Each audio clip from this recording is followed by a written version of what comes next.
Hello बच्चों, कैसे हैं आप लोग। My name is Pulkit Goyal and I welcome you all in my YouTube channel Pulkit Goyal.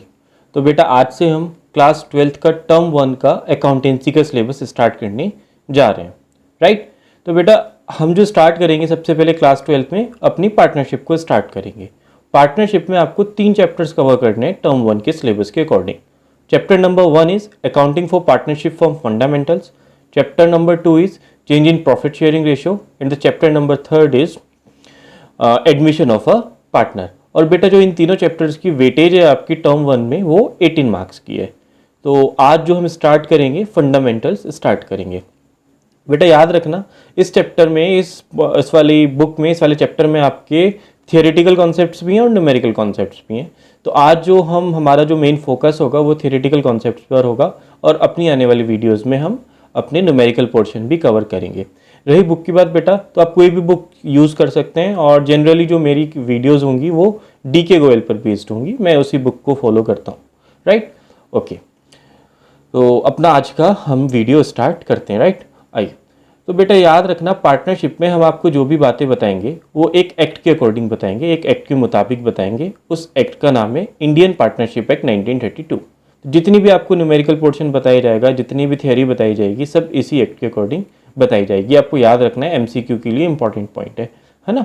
आपसे पूछ सकता है कि इंडियन पार्टनरशिप का एक्ट क्या है, तो आपको उसमें टिक लगा के आना है Indian partnership act 1932। Next point में डेफिनेशन लिखी हुई है पार्टनरशिप की, लेकिन डेफिनेशन को समझने से पहले एक छोटा सा कॉन्सेप्ट और क्लियर कर लेते हैं कि बेटा पार्टनरशिप एग्जिस्टेंस में कैसे आई, है ना, कि क्यों पार्टनरशिप को हमें एक नए फॉर्म ऑफ बिजनेस को इंट्रोड्यूस करना पड़ा जिसका नाम पार्टनरशिप है, राइट। ओके, तो बेटा क्लास 11th में आप बड़े अच्छे से एक चैप्टर पढ़ के आए हैं अकाउंटेंसी में जिसको सोल प्रोप्राइटरशिप बोलते थे, है ना।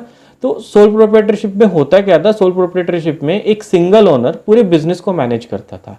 तो बेटा जब हमारे पास पहले से ही एक फॉर्म ऑफ बिजनेस अवेलेबल है, देन एक नई फॉर्म ऑफ बिजनेस जिसको हम पार्टनरशिप के नाम से जानते हैं, इसको क्यों इंट्रोड्यूस करने की जरूरत पड़ी, है ना। तो सबसे पहले हमको इस क्वेश्चन का आंसर जानना है। ध्यान रखना बेटा, पार्टनरशिप की वैसे तो सोल प्रोप्राइटरशिप की वैसे तो आपकी काफ़ी सारी लिमिटेशंस थी, लेकिन मेनली 3 लिमिटेशंस थी। इन्हीं 3 लिमिटेशंस को ओवरकम करने के लिए, इन्हीं 3 लिमिटेशंस की वजह से आपकी पार्टनरशिप फॉर्म एग्जिस्टेंस में आई। उन लिमिटेशंस के नाम क्या क्या थे मेरे साथ आप लोग एक कॉपी में लिखते चलना, है ना। एक पेन और कॉपी साथ में रखना अपने। तो लिमिटेशन नंबर 1 थी बेटा आपकी लिमिटेड कैपिटल। लिमिटेशन नंबर 2 थी आपका लिमिटेड स्किल और लिमिटेशन नंबर 3 था आपका रिस्क फैक्टर, है ना। तो इन तीनों दिक्कतों की वजह से ही आपकी पार्टनरशिप एग्जिस्टेंस में आई थी। ये क्या होता है बेटा, लिमिटेड कैपिटल। अब तीनों को समझने की कोशिश करते हैं हम लोग, है ना, और देखते हैं कैसे इन तीनों दिक्कतों को पार्टनरशिप ने सॉल्व किया। लिमिटेड कैपिटल में क्या आ जाता है, फॉर एग्जांपल आपको कोई भी बिजनेस स्टार्ट करना है और उस बिजनेस को स्टार्ट करने के लिए जो आपको कैपिटल की रिक्वायरमेंट है वो है आपको 1 CR की रिक्वायरमेंट, 1 करोड़ की आपको रिक्वायरमेंट है। लेकिन आपने अपने सारे रिसोर्सेज को यूज करने के बाद आपने क्या देखा, आप केवल और केवल 60 लाख का अरेंजमेंट कर पा रहे हैं, है ना। आपने बैंक से भी लोन उठा लिया है, आपने रिश्तेदारों से पैसे ले लिए हैं, आपने सेविंग्स भी यूज़ कर ली है, लेकिन आप केवल और केवल 60 लाख रुपए का अरेंजमेंट कर पाए हैं। बाकी की 40 लाख का आप अरेंजमेंट नहीं कर पा रहे हैं। तो क्या इस केस में आप अपने बिजनेस को स्टार्ट कर सकते हैं? नहीं, है ना। तो हुआ ये, अगर आपके साथ कोई एक पर्सन और आ जाए और वो बोलता है कि बेटा तू बिजनेस स्टार्ट कर, पैसे हम भी लगाएंगे, है ना। तो वो बोलता है ठीक है भाई, कितने लेके आएगा? उसने बोला 60 में लेके आ रहा हूँ, है ना, 40 की रिक्वायरमेंट है, मिनिमम तो 40 ले ही आ, बाकी तेरी मर्जी है ना। तो उसने कहा ठीक है 60 तू लगा रहा है, 50 में लगा देता हूँ, 1 करोड़ 10 लाख हो गए उनके पास, है ना। तो कहने का मतलब ये, यहाँ पर कैपिटल की प्रॉब्लम सॉर्ट आउट हो गई। ये 60 लाख से वो अकेला आदमी बिजनेस स्टार्ट नहीं कर पाता, कोई और आदमी भी आ गए तो वो बिजनेस स्टार्ट हो जाएगा। 1 CR की जरूरत थी, अब उनके पास 1 करोड़ 10 लाख रुपए हो चुके हैं, 10 लाख फालतू ही हो गए हैं, ठीक है। तो कैपिटल की प्रॉब्लम यहाँ पे इस तरीके से सॉर्ट आउट हो गई। दूसरी प्रॉब्लम जो थी वो थी आपकी बेटा लिमिटेड स्किल।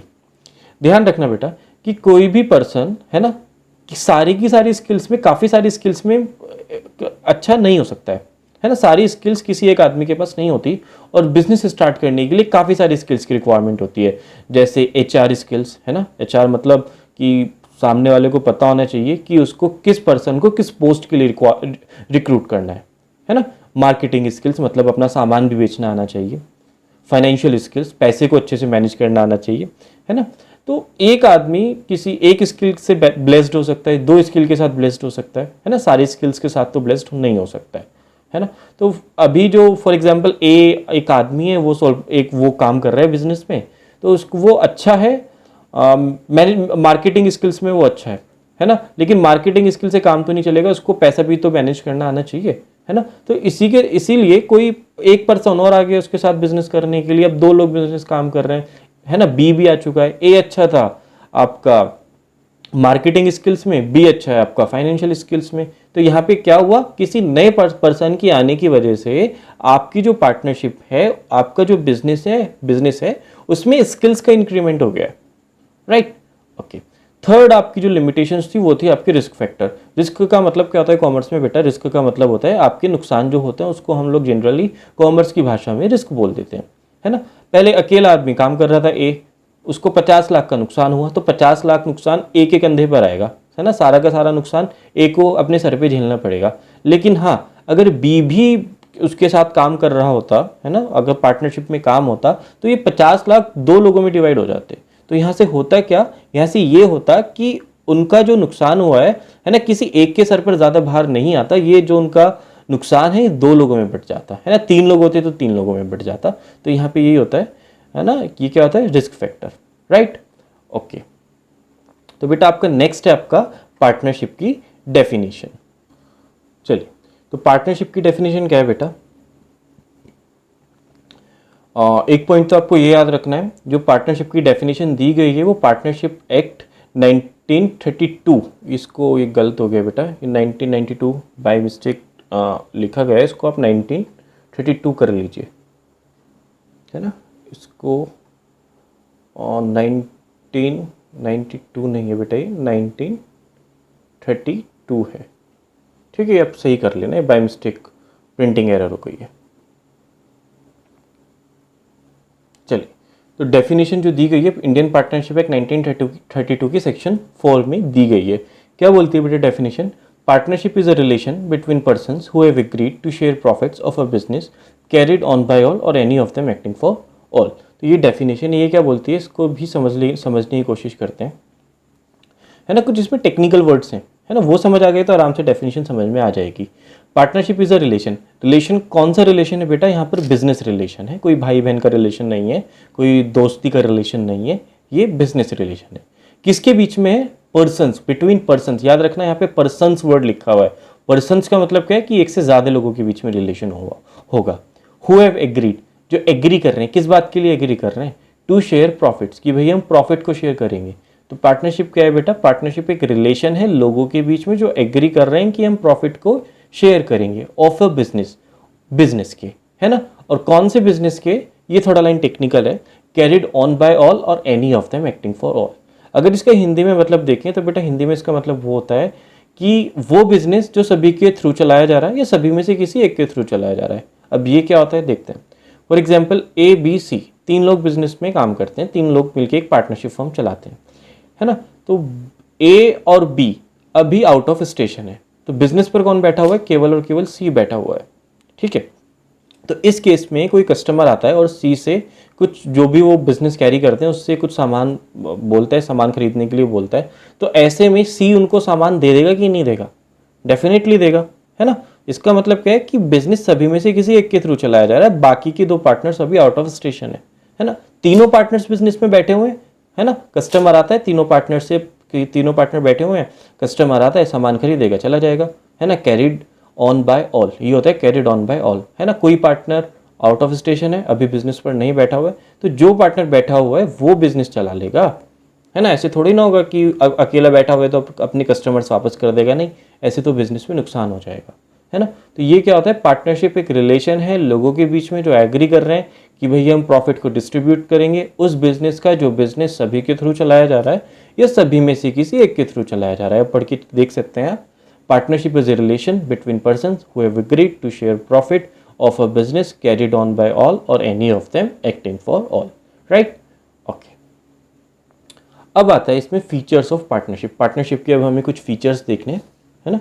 तो सबसे पहला फीचर है आपका 2 और मोर पर्सन्स। ध्यान रखना, किसी भी पार्टनरशिप को चलाने के लिए एटलीस्ट 2 लोगों की तो रिक्वायरमेंट होगी, है ना। एक आदमी पार्टनरशिप नहीं चला सकता है, एक आदमी तो सोल प्रोप्राइटरशिप चलाता है। अब बात करते हैं कि मिनिमम कितने पर्सन होने चाहिए और या मैक्सिमम कितने होने चाहिए। मिनिमम की बात करें तो 2 होने चाहिए एज पर पार्टनरशिप एक्ट। अगर मैक्सिमम की बात करें तो बेटा याद रखना, मैक्सिमम लिमिट आपकी पार्टनरशिप एक्ट ने नहीं बताई है, मैक्सिमम लिमिट बताई है आपकी कंपनीज एक्ट 2013 ने, है ना। उसने बताई है कि किसी पार्टनरशिप फॉर्म में मैक्सिमम नंबर ऑफ जो पर्सन हो सकते हैं वो 100 हो सकते हैं। तो मिनिमम 2, मैक्सिमम 100, ये बात आप याद रखिए। अब क्या होता है बेटा, next feature is agreement. Agreement का मतलब क्या होता है बेटा, एग्रीमेंट का मतलब ये होता है कि set of rules and regulations, है ना। वो रूल्स एंड रेगुलेशंस जिसके ऊपर पार्टनरशिप फॉर्म काम करेगी, जिसके ऊपर पार्टनरशिप फॉर्म चलेगी, वो होता है आपका एग्रीमेंट। ये एग्रीमेंट बेटा आपका रिटन भी हो सकता है और ओरल भी हो सकता है, राइट। ओके, नेक्स्ट है आपका existence of business and profit motive. ये भी आपको याद रखना है। क्या याद रखना है कि जो भी आप पार्टनरशिप करेंगे उसमें बिजनेस का एग्जिस्टेंस होना रिक्वायर्ड है ना। और जो भी आप बिजनेस कर रहे हैं वो इसलिए कर रहे हैं क्योंकि आपको मुनाफा कमाना है। अगर बिजनेस ही नहीं होगा तो वो तो एनपीओ हो जाएगा, है ना, सोशल सर्विस हो जाएगी, नॉन प्रॉफिट ऑर्गेनाइजेशन हो जाएगा, है ना। तो याद रखना, आप जो भी काम करेंगे वो किस लिए करेंगे, आपको बिजनेस करना है, वहाँ पे एग्जिस्टेंस ऑफ बिजनेस होना चाहिए पार्टनरशिप में, और जो बिजनेस कर रहे हैं उसका मकसद मुनाफा कमाना होना चाहिए, right. Okay, next one is sharing of profit. Sharing of profit का मतलब क्या है ना। फॉर एग्जाम्पल पार्टनरशिप में 3 लोग काम कर रहे हैं, ए, बी एंड सी। तो ए, बी एंड सी तीनों के बीच में आपका प्रॉफिट डिस्ट्रीब्यूट होगा। कैसे डिस्ट्रीब्यूट होगा, वो आपका एग्रीमेंट में लिखा होगा कि किस रेशियो में पार्टनर्स के बीच में प्रॉफिट को डिस्ट्रीब्यूट करना है, राइट। चलिए, तो ये याद रखना कि जितना भी मुनाफा होगा वो सभी पार्टनर्स के बीच में डिस्ट्रीब्यूट हो जाएगा, सभी पार्टनर्स के बीच में बट जाएगा। Next one is relationship of principal and agent. ये क्या है कि प्रिंसिपल ऑफ एजेंट का यहाँ पर रिलेशनशिप होता है ना। प्रिंसिपल का मतलब ये होता है कि जो व्यक्ति बिजनेस से रिलेटेड सारे डिसीजन ले सकता है, और एजेंट कौन होता है कि एजेंट वो होता है जिसने डिसीजन लिया है, उन डिसीजन से वो सामने वाला बंदा बाइंड हो जाएगा, है ना। अब देखते हैं यहाँ पे कैसे प्रिंसिपल और एजेंट का रिलेशनशिप आता है। For example A, B, C 3 लोग काम कर रहे हैं, है ना। तो ए, बी, सी अगर तीनों लोग काम कर रहे हैं, अब सी ने ये देखा कि बिजनेस में अभी हमारे पास स्टॉक कम पड़ा हुआ है, तो क्या करेगा, सी बिना पूछे मतलब ए और बी से बिना पूछे होलसेलर को क्या कर सकता है, ऑर्डर दे सकता है स्टॉक को मंगाने का, है ना। तो ये जो ए और बी से बिना पूछे इसने स्टॉक मंगाया है, तो ए और बी अब इस एक्ट से बाउंड हो चुके हैं। प्रिंसिपल का काम किया है सी ने, और ए और बी यहां पर काम करेंगे एज ए एजेंट। क्यों? क्योंकि ए और बी मना नहीं कर सकते सी को कि भैया तू स्टॉक नहीं मंगा, है ना। तो ये होता है relationship of principal and agent, right. Okay, तो business carried on by all और any of them acting for all, ये तो हमने ऊपर समझ लिया, राइट।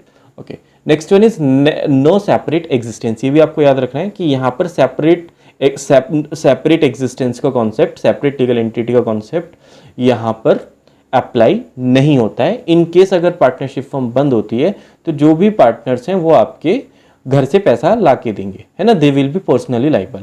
एक चीज और याद रखना है, अगर अकाउंटिंग के पॉइंट ऑफ व्यू से देखें तो सेपरेट एग्जिस्टेंस का यहाँ पर कॉन्सेप्ट अप्लाई होगा। हाँ, लीगल पॉइंट ऑफ व्यू से सेपरेट एग्जिस्टेंस का कॉन्सेप्ट यहाँ पर अप्लाई नहीं होता है, राइट। ओके, तो बेटा ये थे आप लोगों के फीचर्स ऑफ पार्टनरशिप। ओके, एक कॉन्सेप्ट छोटा सा है पार्टनरशिप डीड, है ना, ये भी समझ लेते हैं, है ना। मैं आपको समझा दूंगा, जो भी आप बुक फॉलो करते हैं आप वहां से पढ़ सकते हैं आपके। तो बेटा पार्टनरशिप डीड क्या होता है? बेटा पार्टनरशिप डीड होता है आपका, पार्टनरशिप डीड में आप ये याद रखेंगे, ये आउटकम होता है एग्रीमेंट का। Partnership deed is the outcome of agreement. तो ये क्या होता है कि जो जिन भी शर्तों पे सारे पार्टनर्स एग्री करते हैं पार्टनरशिप फर्म को चलाने के लिए, है ना, जिन set of rules and regulations के ऊपर पार्टनरशिप काम करेगी, that is called the partnership deed, है ना।